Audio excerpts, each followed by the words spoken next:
Mesdames, Messieurs, bonsoir. Ravi de vous retrouver à cette édition spéciale de Marrakech à l'occasion de la 5e conférence ministérielle de l'Union pour la Méditerranée. Et avec un plateau de responsables des deux rives de la Méditerranée pour parler d'emploi et de travail. Avec nous ce soir, M. Skouri, ministre de l'Inclusion économique, de la petite entreprise, de l'emploi et des compétences. M. Skouri, bonsoir. Bonsoir. Merci beaucoup d'être avec nous ce soir. Avec un grand plaisir, c'est Abdallah. Avec nous également M. Pierre-Yves Derman, vice-premier ministre belge, ministre de l'économie et du travail. Monsieur Derman, bonsoir. Bonsoir, Merci d'être avec nous à Marrakech ce soir. c'est un grand plaisir et merci pour l'invitation. Merci beaucoup. Avec nous également M. Nicolas Schmitt, commissaire européen à l'emploi, aux affaires sociales et à l'insertion. Monsieur Schmitt, bonsoir. Bonsoir. Plaisir de vous retrouver. Grand plaisir. Merci beaucoup. Et avec nous M. Nasser Kamil, secrétaire général de l'Union pour la Méditerranée. Monsieur Kamil, bonsoir. Merci, M. Abdallah. C'est un grand plaisir pour moi d'être avec vous aujourd'hui. Le plaisir est pour nous. Alors, première question, j'aimerais bien avoir vos réactions. Je vais commencer par M. Skouri. Pourquoi la question de l'emploi est spécialement importante en ce moment pour les pays de la région méditerranéenne? Oui, je pense, Abdallah, que la question de l'emploi est aujourd'hui centrale chez tous les gouvernements. D'abord, un moment important de sortie de crise Covid relance, et donc forcément rattraper les retards, les emplois perdus. Une projection dans l'avenir avec les corrections qu'il faut sur le plan économique, les nouveaux secteurs, les secteurs porteurs, les repositionnements. Mais également, nous avons aussi des tensions dans le monde qui font bouger les frontières sur le plan des politiques économiques et chaque pays est appelé à aligner le meilleur pour pouvoir être sur ces registres-là de façon présente. Le Maroc, comme tous les autres pays, est un pays qui est concerné. L'impulsion royale par rapport au sujet de l'emploi à la jeunesse est importante. Sa Majesté que Dieu l'assiste insiste toujours sur ces questions-là. Le gouvernement, dans son plan gouvernemental, a mis l'emploi, la centralité de l'emploi au cœur des préoccupations. Et donc il est tout à fait naturel que l'on se retrouve ensemble, surtout pour explorer de nouvelles pistes par rapport aux populations vulnérables, notamment les jeunes et les femmes.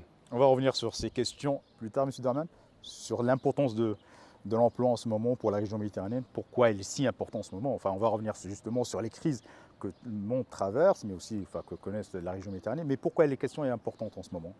Le ministre Skouri l'a dit très justement, c'est un enjeu de cohésion sociale, c'est un enjeu collectif, c'est un enjeu de bien-être pour nos États, pour nos civilisations. Effectivement, nous sortons d'une crise importante, le coronavirus. Nous entrons dans une crise avec toute une série d'incertitudes, les conséquences de la guerre en Ukraine, la forte inflation. Et nous avons rencontré aussi des mutations qui se sont accélérées dans le monde du travail, dans le monde de l'emploi, à travers ces différentes crises, avec des nouvelles compétences qui sont aujourd'hui nécessaires, avec aussi de nouvelles aspirations dans le chef des travailleurs et des travailleuses, avec aussi toute une série de risques émergents pour des publics plus vulnérables, notamment effectivement les jeunes, les femmes, dans les pays de l'Europe et de l'Europe du Nord aussi les personnes issues de la migration. Et donc ça doit mobiliser toute notre attention, toutes nos attentions et tous nos efforts. Monsieur Schmitt, une réaction, un commentaire? Oui, je pense que d'abord l'emploi c'est une priorité des deux côtés de la Méditerranée et c'est, je dirais, une question d'intérêt commun. Parce que ce qui se passe d'un côté a une influence sur l'autre côté de la Méditerranée. Et nous avons compris que nous pouvons construire un espace économique, mais aussi un espace social plus solidaire, ensemble. Et je crois que c'est tout le sens d'ailleurs de l'Union pour la Méditerranée. Et la perspective qu'il faut donner, c'est la perspective positive à cette jeunesse, et notamment du côté sud, où effectivement une personne sur trois a moins de 25 ans. Donc il faut offrir à ces jeunes cet espoir, mais aussi une réalité, c'est-à-dire construire leur vie à travers un emploi de qualité, à travers une sécurité aussi à laquelle ils aspirent. Ça vaut pour les jeunes, ça vaut aussi pour les femmes. Donc le sujet de notre réunion, c'était à la fois les jeunes, mais aussi les femmes. Et je crois qu'aujourd'hui, ce soir, il y a eu non seulement cet espoir, mais il y a aussi une volonté d'agir. Monsieur Kamil, un commentaire? Écoutez, pas grand-chose à ajouter parce que je suis parfaitement d'accord avec les interventions antérieures sur le contexte économique, géopolitique qui rend l'emploi au centre de débat, sur la nécessité d'une coopération sud-nord, sur les politiques nationales au Maroc et dans tous les pays du parcours méditerranéen pour favoriser la création d'emplois décents, équitables et soutenables. Aussi en parlant de le déséquilibre ou disons la démographie galopante au sud de la Méditerranée et une crise démographique à l'envers en Europe. Et comment travailler ensemble pour utiliser les atouts des uns et des autres et les besoins des uns et des autres pour créer une zone de coprospérité, de coopération entre les deux rives de la Méditerranée. On a vraiment besoin l'un de l'autre. Alors, M. Schmitt, on a parlé tout à l'heure justement de ces différentes crises que le monde est en train de connaître. Enfin, il y a la crise du Covid-19 et il y a aussi le conflit en Ukraine. Comment justement ces crises-là sont en train de façonner, de transformer, que ce soit la nature de l'emploi ou de l'employabilité dans les pays méditerranéens? Comment ces deux crises-là majeures de ces 2 dernières années sont en train de transformer le marché de l'emploi et du travail dans la Méditerranée? D'abord la pandémie, je crois que la pandémie a été pour tous nos pays, y compris aussi les pays du sud de la Méditerranée, une expérience inconnue. Et nous avons dû mettre en place des deux côtés de la Méditerranée des politiques pour répondre à cette menace réelle. Je crois que le Maroc l'a fait avec beaucoup de courage et a d'ailleurs évité une explosion de la pandémie. Et évidemment, ça a eu un impact sur l'emploi. Impact plutôt négatif parce que certains secteurs ont été touchés beaucoup, le tourisme en état, certains services, tous ces métiers de contact ont souffert. Maintenant, on revient sur une normalité. Situation plus ou moins normale. Donc, mais il y a un deuxième aspect, c'est qu'on a appris à travailler un peu autrement. C'est-à-dire que la technologie a évolué très rapidement, nous a permis de travailler à distance. Et tout cela ne va pas disparaître avec la fin de la pandémie, mais ça va rester, puisque maintenant les entreprises regardent comment on peut organiser autrement le travail. Donc ça, c'est un point important, à condition évidemment aussi d'éduquer, de former les gens à ces nouvelles technologies. La guerre, bien sûr, a un autre type d'impact. Nous voyons que sur certaines productions, ça a un impact sur les chaînes de valeur, puisque les productions qui nous viennent d'Ukraine sont bloquées, ou l'économie ukrainienne est arrêtée. La même chose d'importation en provenance de Russie. Et donc cette guerre nous heurte tous. Et heurte notamment au niveau des fournitures alimentaires, agricoles. Oui. Et il faut tout faire pour éviter une vraie crise alimentaire à l'échelle mondiale et surtout aussi dans le sud de la Méditerranée. Qui sont des importateurs de céréales, de blé. Voilà. Donc là, encore une fois, je dirais, c'est la solidarité avec l'Europe, avec d'autres parties du monde qui doit jouer pour que, effectivement, aussi sur le plan de l'inflation, puisque ça a un impact direct, immédiat sur les budgets familiaux, et notamment des plus vulnérables. C'est le cas en Europe, c'est le cas peut-être encore davantage ici. Et donc, la politique sociale, encore une fois, elle est nécessaire pour, du moins, atténuer cet impact-là. Et là aussi, ce qui est important, c'est sauver l'emploi, préserver l'emploi et créer de nouveaux emplois pour répondre à cette incertitude, mais aussi à ce coût qu'on subit peu de temps après la pandémie qui semblait être derrière nous, puisque finalement la reprise était là, la reprise économique était là. Monsieur Scoli, justement sur cette question-là, comment justement les deux crises, au Maroc on a vécu les effets et on a vu la gestion aussi de cette crise du Covid-19 et aussi maintenant il y a l'impact, les conséquences du conflit en Ukraine. Comment justement ces deux crises ont façonné, contraint de transformer le marché de l'emploi au Maroc mais aussi dans la Méditerranée? Je pense que pour ce qui est de la première crise, nous avons assisté au Maroc à quelque chose d'exceptionnel grâce à ce leadership de Sa Majesté, grâce à cette gestion exemplaire, et je pense qu'il y a une reconnaissance mondiale pour le Maroc, pour les efforts qui ont été faits malgré la proportionnalité des moyens qui n'est pas toujours là. Je pense que nous avons réussi à préserver les emplois, mais il y a un élan de solidarité auquel nous avons assisté, vous pouvez en témoigner également. Un élan de solidarité, l'émergence d'un de l'économie solidaire très chère à mon cher Nicolas, mais également ce redéploiement de l'effort industriel, économique marocain sur des secteurs qui ont plutôt bien fonctionné. Forcément, nous avons eu des pertes d'emplois importantes sur des secteurs qui en ont souffert, et tout le travail du gouvernement pendant ces 6-7 derniers mois a été autour de ces sujets-là, notamment la question du tourisme que vous avez évoqué tout à l'heure, pour lequel le gouvernement a consacré quelque chose comme 2 milliards de dirhams, avec un ciblage particulier pour ceux qui en ont souffert. Sur la deuxième crise, par contre, effectivement, et cela a été dit, nous assistons à ce qu'on appelle une inflation importée, c'est-à-dire typiquement, le coût pour les ménages est important, mais pas que. Pour les industries, pour les entreprises aussi. Car quand vous avez les intrants que vous allez utiliser pour transformer dans vos industries, qui du jour au lendemain sont multipliés par des chiffres importants, ce n'est pas du plus 10 ou plus 20%. Enfin, les entreprises n'arrivent plus à travailler, ne peuvent pas répercuter le prix sur le client final, et quelle que soit l'aide que vous allez fournir, ça ne pourra pas marcher. Donc le travail que nous avons essayé de faire, c'est d'abord naturellement de cibler des aides précises, notamment pour le secteur du transport, parce que c'est celui qui a été le plus touché très rapidement. Je pense que la mesure a été plutôt efficace, à 2 reprises, dans quelque chose comme 500 millions de dirhams, ce n'est pas rien. Mais nous avons continué l'effort important dans le grand chantier royal qui est celui de la généralisation de la protection sociale. Car, en définitive, et vous l'avez dit, Monsieur le Ministre, l'emploi, c'est une question de cohésion sociale.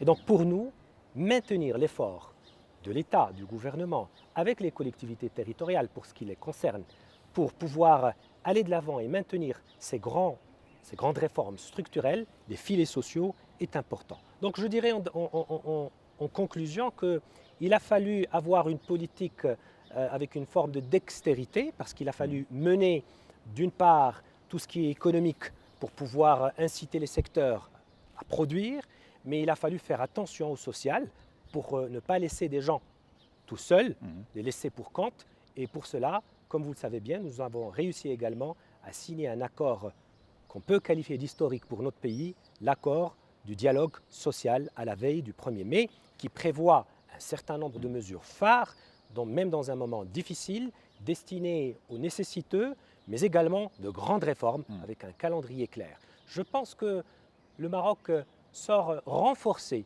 institutionnellement de ces 2 crises. Il sort renforcé sur le plan de la confiance avec les acteurs. Il sort également très conscient de la nécessité d'être très pragmatique, de réorienter les priorités et d'aller de l'avant et d'être surtout très efficace. Je ne voudrais pas vous lister tous les projets, peut-être ce n'est pas le moment de le faire, mais je pense que nous sommes très confiants malgré les incertitudes qui planent sur l'avenir. Alors, M. Derman, puisque pendant la crise du Covid-19, on parlait souvent du monde d'après. Est-ce qu'on est maintenant dans un monde d'après, enfin aussi avec la crise en Ukraine, est-ce qu'on est dans un monde d'après en ce qui concerne justement la question de l'emploi, l'employabilité, la protection sociale? Est-ce qu'actuellement on a des choses qui commencent à se profiler? Moi, je pense effectivement qu'on a fait quelques pas vers le monde d'après. On n'y est pas encore complètement. C'est un processus long, itératif, qui prend du temps, mais pour lequel on a parfois, grâce aux crises, gagné 10, 15 ans.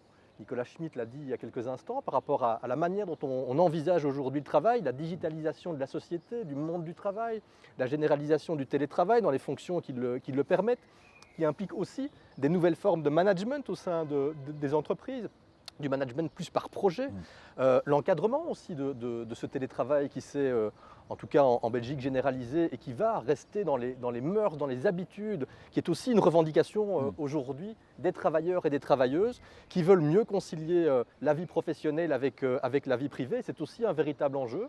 Tout un travail qui a été mené par... Le travail à distance, par exemple, maintenant, oui, qui est en train d'entrer dans les mœurs. Il entre dans les mœurs pour les fonctions qui le permettent.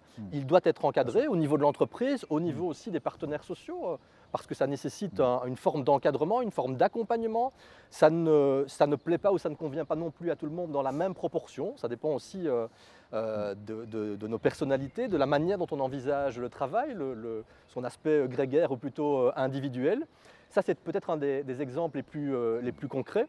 La nécessité aussi de se former tout au long de la carrière, tout au long du parcours professionnel, justement pour pouvoir faire face à des chocs, à des événements tels qu'on les a vécus, tels qu'on les vivra encore sans doute dans les prochains mois et les prochaines années, qui nécessitent de pouvoir se réinventer, de pouvoir se projeter à nouveau dans d'autres fonctions, dans d'autres profils, dans d'autres nécessités au niveau des compétences.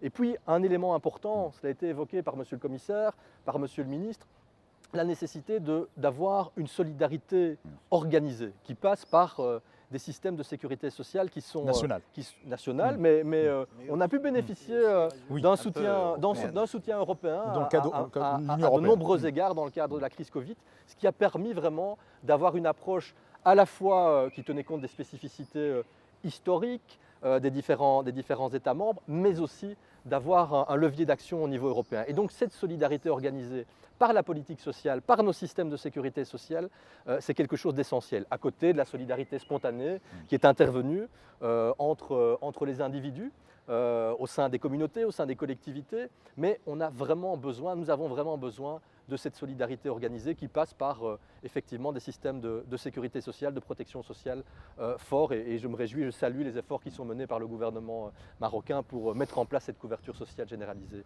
Alors M. Camille, je vous pose aussi la même question, justement sur cet impact-là de la crise, que ce soit la crise du Covid-19 ou la crise en Ukraine. Comment vous voyez justement son impact et ses répercussions en matière d'emploi, de compétences dans la région méditerranéenne? Enfin, je rappelle que vous êtes secrétaire général de l'Union pour la Méditerranée.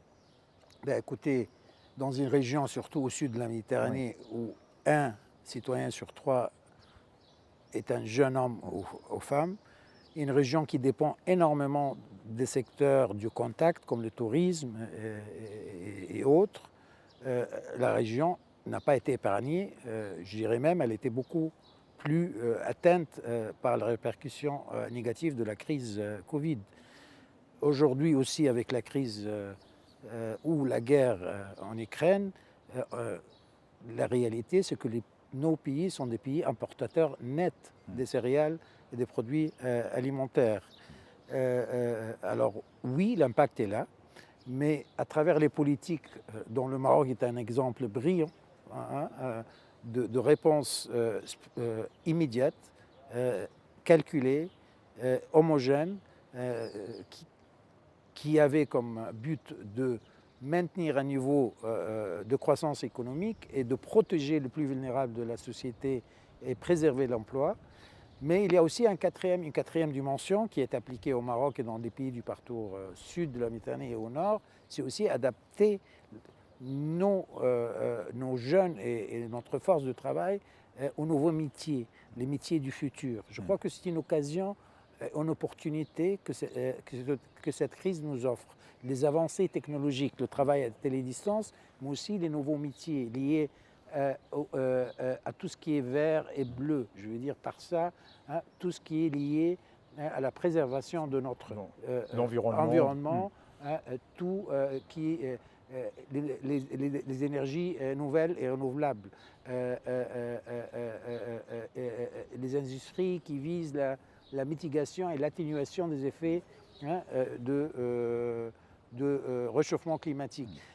Ces deux crises et la crise climatique dont nous vivons dans la Méditerranée, beaucoup plus que les autres régions du monde, nous incitent à aller en avant vers les nouvelles métiers et à penser sérieusement par rapport aux métiers qui vont disparaître. On sait très bien que 30% des métiers d'aujourd'hui vont disparaître dans les 20 à 25 prochaines années. Et il y aura de nouvelles métiers qui vont se produire. Il faut que nos politiques publiques, que ce soit à l'échelle régionale, je veux dire la Commission ou l'Union pour la Méditerranée, ou à l'échelle nationale comme en Belgique ou au Maroc, visent ces nouveaux secteurs, préparent leur jeunesse et leur donnent les outils nécessaires pour qu'ils puissent intégrer un marché du travail qui sera entièrement différent dans les 10 ou 15 prochaines années. Alors, adaptation aux réalités et atténuation des effets sociaux des crises actuelles. Alors, je reste avec vous, M. Kamel, sur la Méditerranée. On sait très bien que les échanges entre les pays méditerranéens sont divers, ils sont multiples. Quelles sont justement les grandes tendances lourdes de ces échanges et qui ont un impact direct sur le marché de l'emploi et sur l'employabilité? Je serai très honnête avec vous. Oui. On a fait un rapport, le premier rapport sur l'intégration économique régionale avec l'OCDE, il y a de ça 6 mois, alors c'est très récent, sur le niveau d'intégration régionale euro-méditerranéenne, mais quand même on a aussi traité les sous-régions. Et malgré le fait que les résultats nous disent que dans les 10 dernières années, il y a eu des avances, ils sont largement en dessous, on dit. En dessous, en dessous des dessous, attentes. Parce que moi, je confonds dessous et dessous. De potentiel réel de la région. On a travaillé sur les investissements, sur l'interconnexion, sur les infrastructures et sur le commerce. Alors, ça donne quoi? Ça donne que le potentiel réel dépasse largement la réalité actuelle.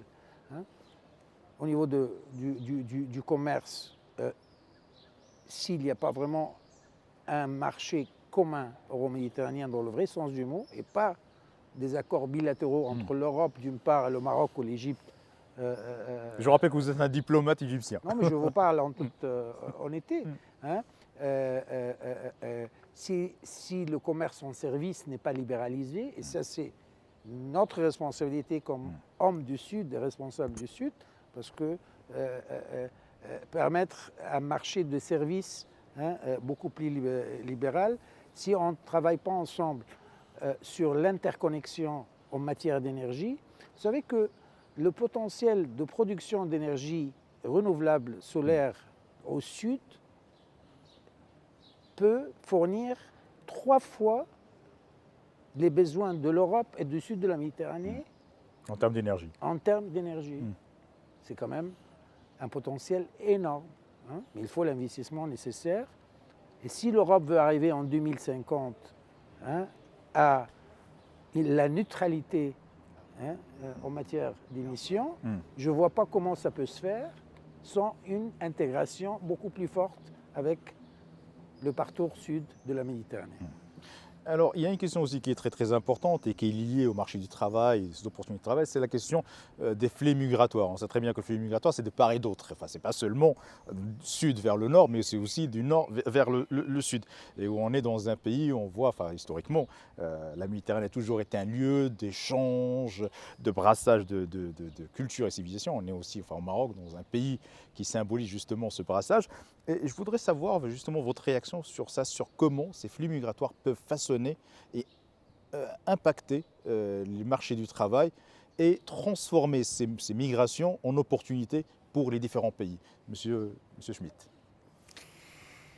Je crois que d'abord, l'Europe doit être consciente qu'elle a besoin de migration. Parce que nous sommes un continent vieillissant, nous avons des secteurs qui ont besoin de main-d'œuvre, et je dirais aussi de main-d'œuvre qualifiée, que nous n'avons pas. Un exemple, tout ce qui touche aux soins. La Commission va présenter dans quelques mois un grand document sur l'économie des soins. Parce qu'effectivement, c'est l'enfance, mais c'est aussi les personnes âgées. Et comme nous sommes un continent vieillissant, et que heureusement les gens vieillissent de plus en plus, ils ont à un certain moment besoin de soins. Et donc, on estime qu'on créera dans ce secteur quelques 7 millions d'emplois supplémentaires, si on veut vraiment correctement prendre soin, notamment des personnes âgées.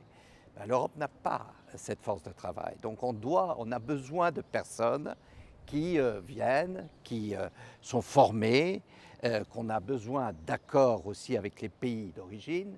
Je crois que ça, c'est l'organisation de la migration. Et je pense qu'il y a un travail formidable à faire pour dépassionnaliser ce thème de la migration. Ce thème a été accaparé par un discours populiste qui cache la réalité, qui ment, disons les choses telles qu'elles sont, qui ment. Et donc, il faut tous les responsables politiques doivent dépassionnaliser cette situation. Et d'ailleurs, la Commission vient de travailler et de lancer une initiative sur les talents pour dire, bon, on a besoin de talents, on veut former des talents, mais non pas pour absorber les talents qui viennent du Sud, pour vous voler en quelque sorte vos Ce qu'on talents. appelle la fuite des cerveaux. Mais voilà, la fuite des cerveaux. Mais pour avoir un vrai échange, pour donner à chacun la possibilité de venir en Europe, d'apprendre, de travailler, de retourner, d'investir, de créer et peut-être un jour de nouveau revenir. Donc cette migration circulaire. Tout cela, je crois, est faisable. C'est un enjeu politique énorme. Il faut du courage politique des deux côtés, mais surtout, je dirais, du côté nord de la Méditerranée. Mais je crois que c'est une opportunité formidable parce que, comme vous l'avez dit, la Méditerranée, cet espace, c'est un espace où les gens ont toujours bougé, sont passés d'un côté à l'autre, parfois dans des situations d'ailleurs un peu dramatiques, disons-le.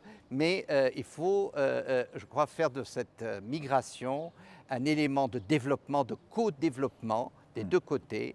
Et en cela, elle est une chance. C'est une tâche importante, politique, mais j'y crois et je crois d'ailleurs que la prise de conscience progressivement, j'espère du moins qu'elle va se diffuser. M. Derman, est-ce que vous y croyez aussi? D'abord, je partage entièrement les propos de Nicolas Schmit. Je pense qu'on doit effectivement voir la migration comme ce qu'elle est, c'est-à-dire comme un élément constitutif de notre humanité. Le monde a été créé et a vécu et s'est développé de par les échanges et les migrations, et en particulier effectivement dans le bassin méditerranéen. Et donc on doit, en grande partie de ce qu'on est, à ces échanges et à cette migration, premier élément. Et c'est encore plus vrai en Belgique, notamment dans une relation historique avec le Maroc. En Belgique, nous avons près de 5% de la population qui est originaire du Maroc. Et donc nous savons la richesse que cela peut amener, les échanges que cela peut faire naître, les mélanges de populations et les parcours individuels magnifiques que cela peut créer. Et je pense aussi qu'on doit vraiment éviter et arrêter d'attiser les passions tristes de la population par rapport et sur le thème de la migration. On doit la regarder de manière objective, rationnelle, avec aussi une forme de passion par rapport à ce qu'elle nous est, ce qu'elle peut encore nous apporter. Et ça passe, je pense, effectivement par une approche européenne qui doit être fondamentalement revue. Il faudra du courage politique. Je sais qu'on peut compter sur le commissaire Schmit pour avoir ce courage. Il l'a démontré à maintes reprises. On peut compter aussi sur une série d'États membres qui ont une vision rationnelle, saine de la migration, de ce qu'elle peut apporter des deux côtés de la Méditerranée, principalement. Je plaide aussi pour une migration circulaire. On doit éviter effectivement la fuite des cerveaux. On doit pouvoir être gagnant-gagnant de ces échanges, comme on l'a été par le passé. Mais ça nécessite effectivement un changement d'approche et un peu de courage politique. Monsieur Sokoli, comment vous voyez justement cette question-là entre des relations entre migration et opportunités en termes d'emploi, en termes de travail, en termes de compétences aussi? Parce que c'est une question qui est de plus en plus posée, enfin posée depuis quelques années, mais de plus en plus posée, notamment pour ce qu'on avait évoqué tout à l'heure, la question de la fuite des cerveaux, c'est-à-dire dans certains secteurs où des jeunes diplômés, qualifiés, qui préfèrent partir en Europe ou dans d'autres pays. Comment vous voyez cette question-là?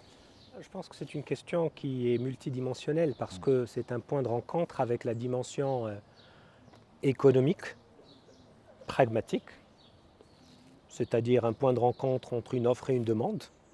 Et donc je qualifierais le sujet plutôt d'emploi que de migration, et qui obéit effectivement à ses besoins, aux mécanismes pour faire rencontrer, pour faire cette intermédiation entre les deux marchés. Mais je pense que, en relation avec l'acte fondateur de l'Europe, que le propos de M. Schmit incarne très bien, c'est aussi, mais également les vôtres, c'est cette dimension civilisationnelle. Parce qu'à un certain moment, il faut regarder les choses en face de façon globale et apporter, comme vous l'avez si bien dit, la bonne réponse humaine et humanisée au sujet. Car en définitive, ces flux migratoires, c'est des hommes, c'est des femmes, c'est des vies, c'est des récits, c'est une histoire et c'est un avenir. Donc pour ce qui nous concerne, je voudrais quand même lier le sujet à la dimension générationnelle. Parce que quand vous regardez la génération X avec ses caractéristiques, ceux qui ont la quarantaine aujourd'hui, vous allez trouver un certain nombre de requirements, d'exigences, etc. Quand vous allez regarder la génération Y et Z qui est concernée par ces nouveaux métiers, par ces demandes importantes, par tout ce redéploiement dont on a parlé, vous allez trouver quand même une façon un peu grégaire des fois de suivre une tendance ou un peu plus individualiste pour d'autres. Pour ce qui nous concerne, je pense que le principe à retenir doit être d'abord entre les États une démarche de migration circulaire avec un win-win qui a la même taille du W de part et d'autre pour pouvoir garantir aussi aux États émetteurs une certaine sécurité, une couverture de leurs besoins, mais vous ne pouvez jamais enfermer les gens. Il faut aussi que nos jeunes puissent découvrir, puissent partir. Et donc ce statut-là, qui permet d'avoir quelque chose qui n'est pas celle du permis de travail ou d'un visa un peu bien serré, et un respect à l'individu qui lui permet de partir, de faire une expérience, de revenir dans son pays, de travailler à distance, une partie de l'année. Pourquoi pas pour les métiers qui le permettent. Je pense que nous avons déjà au Maroc un certain nombre d'accords assez intéressants. Nous en avons eu dernièrement avec l'un des pays européens, notamment le Portugal, qui était pas mal. Et je pense que tous les accords qu'on a avec les différents pays sont en train d'évoluer avec l'Espagne. Nous avons un autre accord avec l'Espagne. Mais l'idée, c'est de faire évoluer ces accords en relation avec cette politique européenne et un dialogue, comme vous l'avez si bien dit, très sincère, qui prend en compte les responsabilités que nous avons vis-à-vis de nos populations pour pouvoir leur offrir des espaces d'épanouissement, d'apprentissage, de transfert de technologie, de savoir, mais également des espaces de vie qui leur donnent toute la dignité dont ils ont besoin et qui leur permettent aussi de véhiculer au sein des différentes sociétés dans lesquelles qu'elles traversent, que ces personnes la traversent, des messages, je dirais, d'ouverture, de tolérance et au fond, dépolitiser aussi le sujet pour ne pas, pour encourager des approches beaucoup plus pragmatiques. Donc la rationalisation du sujet me permet, me semble une étape importante et quasi immédiate et un chemin emprunté par tous. Alors, M. Camille, il y a une question aussi qui est importante, puisqu'on a parlé de mutation, de transformation, et il y a aussi les transformations technologiques qui sont en train de changer complètement le marché du travail et de l'emploi. Il y a aussi la question de l'innovation qui est présente au cœur de la question du travail. Est-ce que les pays de la Méditerranée, notamment les pays de la rive sud de la Méditerranée, sont suffisamment équipés, outillés pour faire face à ces transformations technologiques?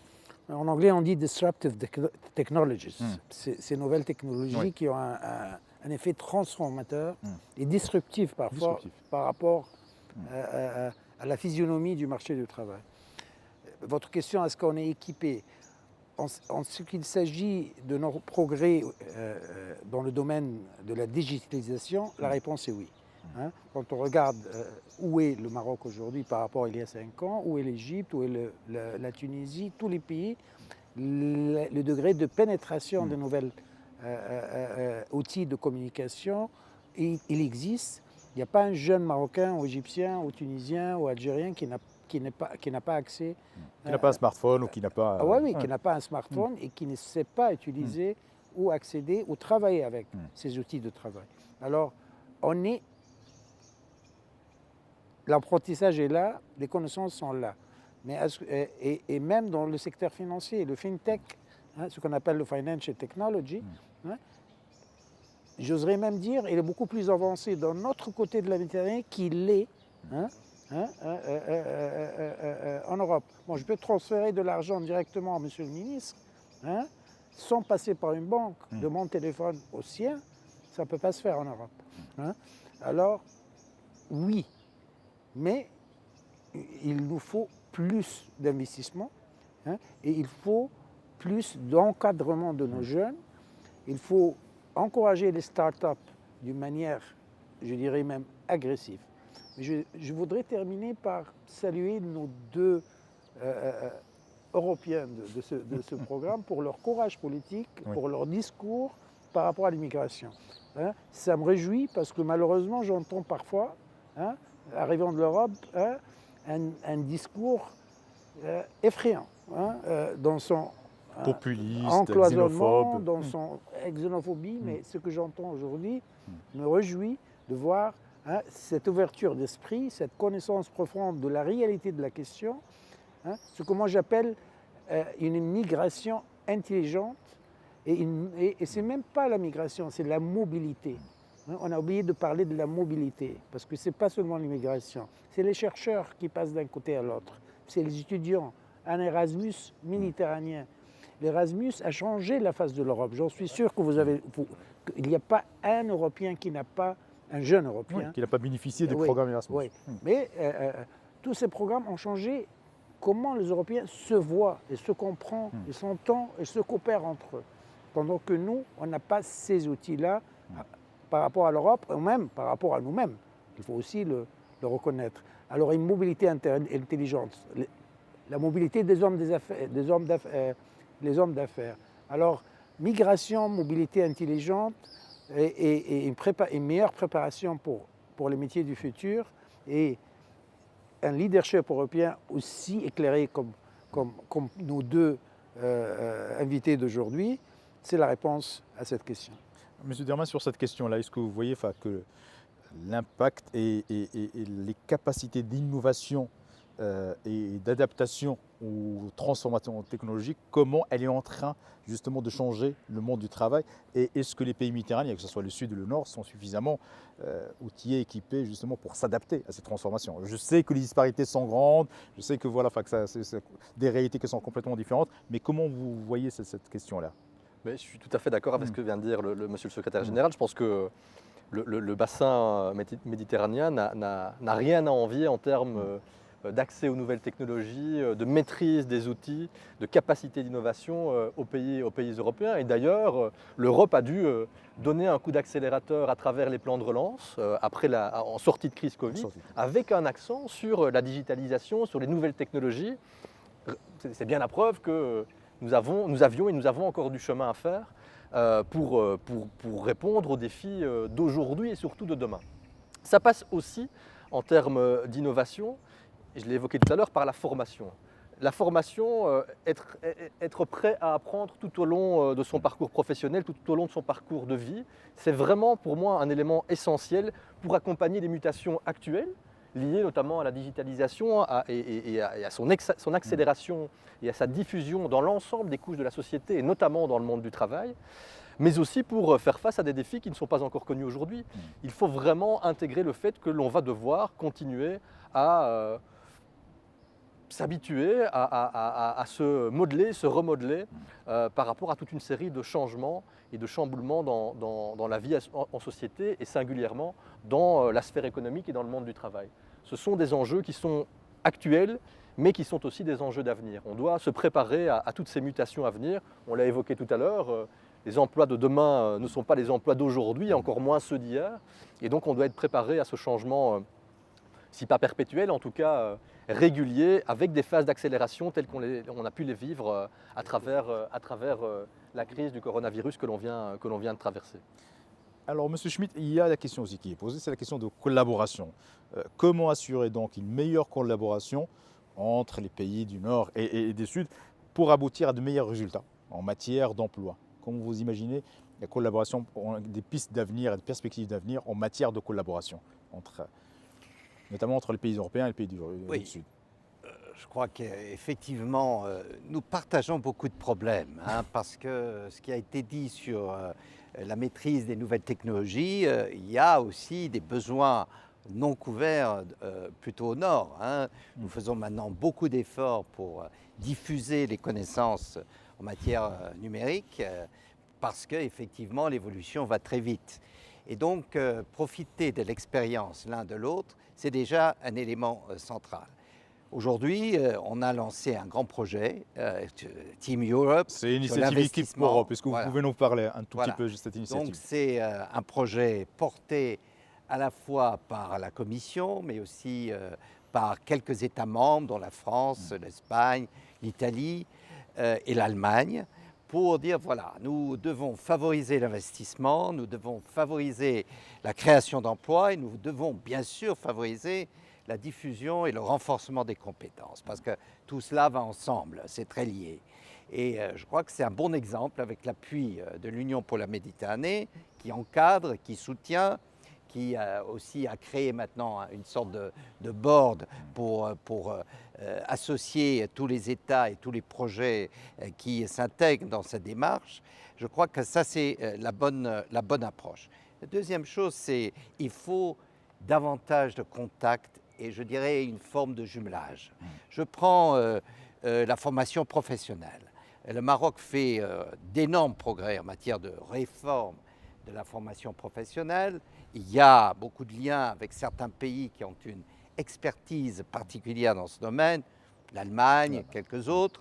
Donc je crois que ce jumelage, cet échange, on ne va pas copier exactement au Maroc le modèle allemand, on va s'en inspirer. Comme l'Espagne d'ailleurs n'a pas copié ou ne copie pas le modèle allemand ou autrichien, mais elle peut, si une chose marche bien depuis très longtemps, peut quand même s'en inspirer. Donc je crois que cette approche par réseau, par jumelage, par contact fréquent, organisée aussi là par l'Union pour la Méditerranée, mais aussi à un niveau bilatéral avec le soutien évidemment aussi de la Commission, puisqu'il y a quand même de l'argent aussi qui facilite ces échanges, plus le secteur privé. Je crois qu'il y a beaucoup d'investissements dans de grandes entreprises ou de PME européens dans les pays du Sud.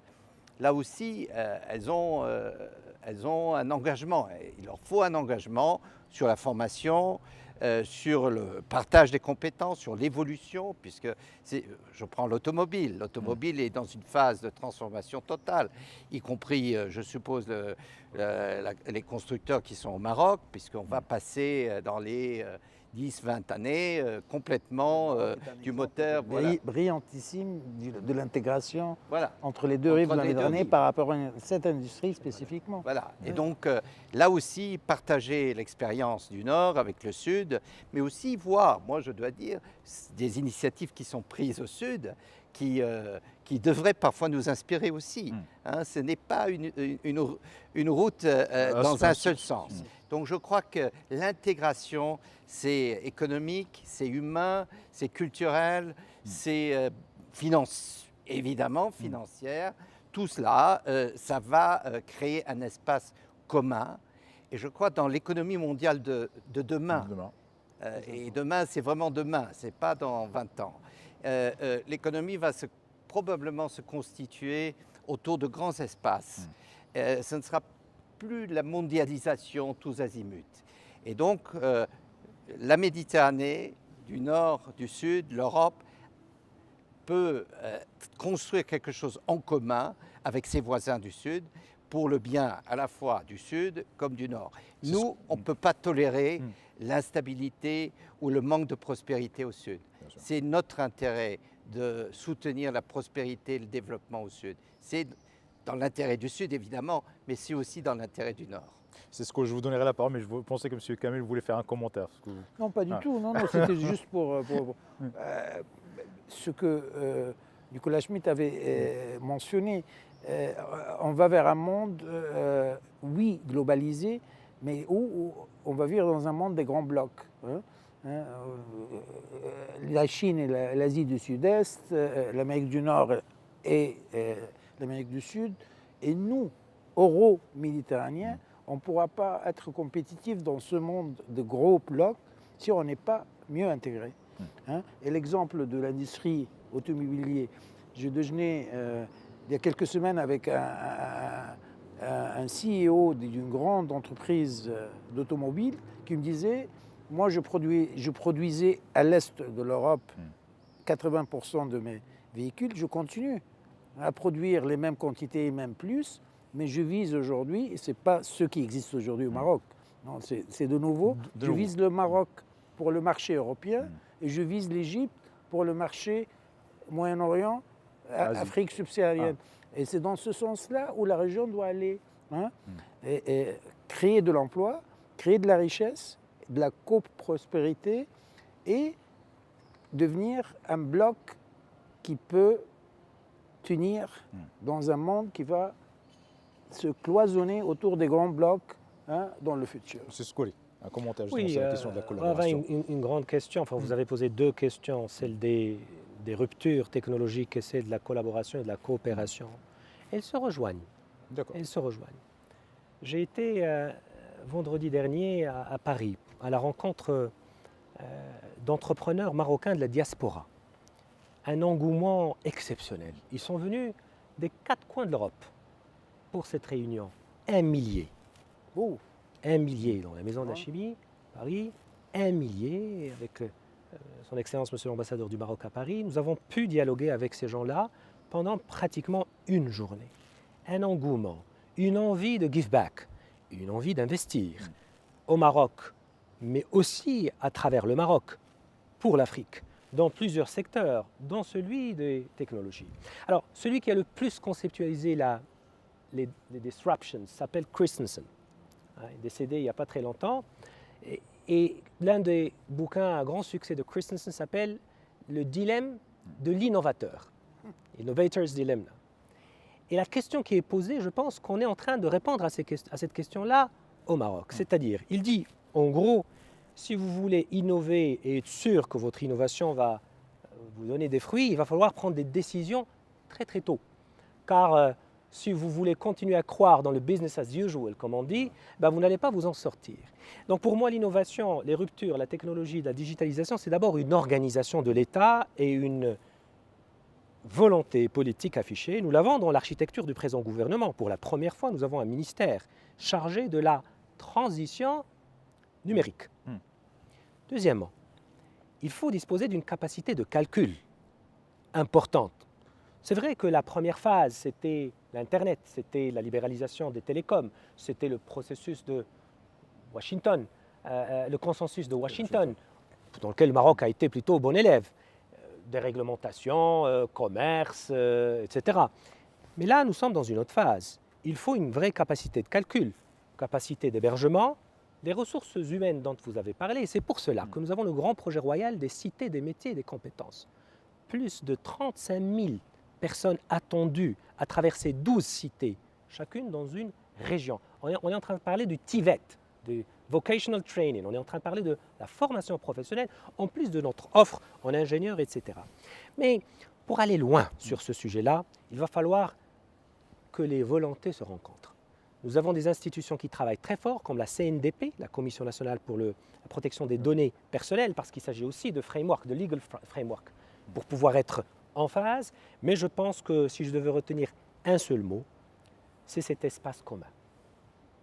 Dans l'acception la plus large de ce que veut dire un espace commun, qui intègre non seulement les process, les transactions, mais également les humains, dans ce qu'ils ont de plus humain, à savoir leurs aspirations et leurs contradictions, leurs ambitions, mais également toute la matière grise qui leur permettra de produire et d'être bénéfique pour tout l'espace qu'ils vont desservir. Et je pense que cet espace-là de la Méditerranée a toutes ses chances dans l'avenir, car en définitive, il y a aussi beaucoup de similitudes et de convergences culturelles et civilisationnelles que nous retrouvons.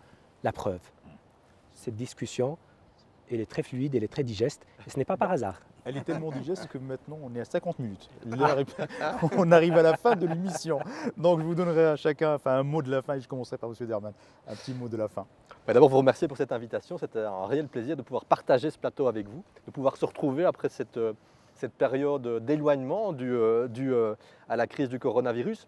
Une crise qui nous apprend finalement, je dirais, 3 choses. La première, c'est qu'on a besoin de pouvoirs publics protecteurs, avec des systèmes de sécurité sociale qui sont des filets de sécurité pour la population.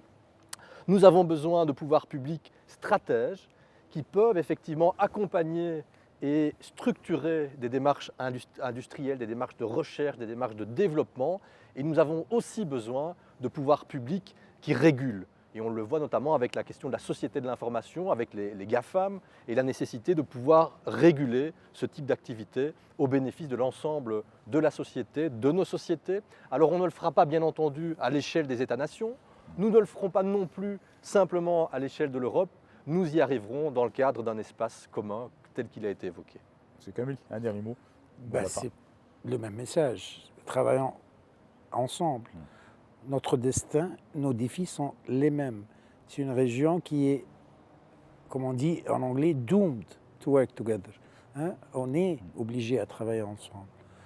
Mais si vous me permettez de sortir hors sujet, je saisis l'occasion aussi pour remercier le Royaume du Maroc, Sa Majesté, le ministre, pour nous avoir accueillis dans ce cadre magnifique et nous donner la chance de travailler ensemble pendant une journée et sortir avec des résultats qui sont bénéfiques pour tout le parcours euro-méditerranéen. Et pour cela, je suis reconnaissant au Maroc, au roi, au ministre, au peuple marocain. M. Schmitt, un dernier commentaire. D'abord, je commencerai par la même chose en disant que c'est grâce au roi du Maroc, à son gouvernement, au peuple marocain, peut-être aussi à l'histoire de cette ville. Et je crois que, pour moi, je sens quelque chose comme un esprit de Marrakech. Quelque chose qui nous inspire, qui va nous influencer. J'espère qu'il va nous pousser à concrétiser beaucoup d'idées qui ont été présentées aujourd'hui. Et je crois que c'est vraiment une relance du processus méditerranéen et de la coopération dans cet espace commun que nous devons façonner en commun, en solidarité, avec les mêmes buts et en favorisant aussi la compréhension mutuelle. Parce qu'il faut se comprendre. Nous avons beaucoup de choses en commun, donc comprenons-nous. Il y a eu beaucoup parfois des mésententes, mais je crois qu'il y a un fond fondamental pour se comprendre et pour construire ensemble ce grand espace dans une économie qui a été qualifiée comme globalisée, mais avec des blocs. Monsieur Scolé, un dernier mot. Oui, sur un élan d'émotion. Je voudrais partager avec vous d'abord tout ce sentiment très profond que j'ai pu avoir pendant cet événement-là, de cette qualité humaine, de cet échange authentique et de ces encouragements et de cette reconnaissance du rôle de tous les pays, y compris le Maroc, dans tout ce que nous avons fait respectivement pour nos populations. Et quand on voit le témoignage de M. le commissaire, de M. le secrétaire général, de M. le ministre, mais d'autres responsables par rapport à tout ce que nous faisons dans notre pays, permettez-moi, je suis le Marocain du plateau. On est deux, je pense. Oui, mais vous avez un devoir un peu plus de réserve. Permettez-moi d'exprimer également ma fierté par rapport à tout ce que notre pays a pu accomplir en si peu de temps, grâce à un leadership confirmé de Sa Majesté et que Dieu l'assiste. Et ce n'est pas moi qui le dis, ce sont tous les témoignages auxquels nous avons assisté aujourd'hui de personnalités qui sont connues pour leur verbe direct et pour leur conviction personnelle. Donc ceci doit nous encourager. D'abord, au niveau de notre pays, à donner encore plus, à aller avec détermination dans les réformes, à engager notre population derrière le travail important qui est fait par Sa Majesté et cet effort du gouvernement pour impulser les changements nécessaires très rapidement, mais également témoigner à nos chers partenaires de cette volonté de pouvoir travailler ensemble dans cette compréhension importante et à ce niveau-là, je dirais, qui correspond à cette envie de vivre ensemble, qui devrait permettre à nos populations aussi de se retrouver dans le langage que nous avons partagé jusqu'à aujourd'hui. Merci beaucoup, M. Scolé. On arrive à la fin de cette édition spéciale, cette émission spéciale réalisée à Marrakech à l'occasion de la 5e conférence ministérielle de l'Union pour la Méditerranée. Avec un plateau, on a rappelé tout à l'heure, avec nos invités. On les remercie encore une fois d'être avec nous, d'avoir été avec nous ce soir. M. Scolé, ministre de l'inclusion économique, de la petite entreprise, de l'emploi et des compétences. Merci beaucoup d'avoir été avec nous. M. Pierre-Yves Derman, vice-premier ministre belge, ministre de l'économie et du travail. Merci encore une fois d'avoir assisté à cette émission. Monsieur Nicolas Schmitt, commissaire européen de l'emploi, aux affaires sociales et à l'insertion, merci beaucoup. Merci. Et à monsieur Nasser Kamil, secrétaire général de l'Union pour la Méditerranée. Merci beaucoup d'avoir été là. Merci à vous, chers téléspectateurs, et à bientôt.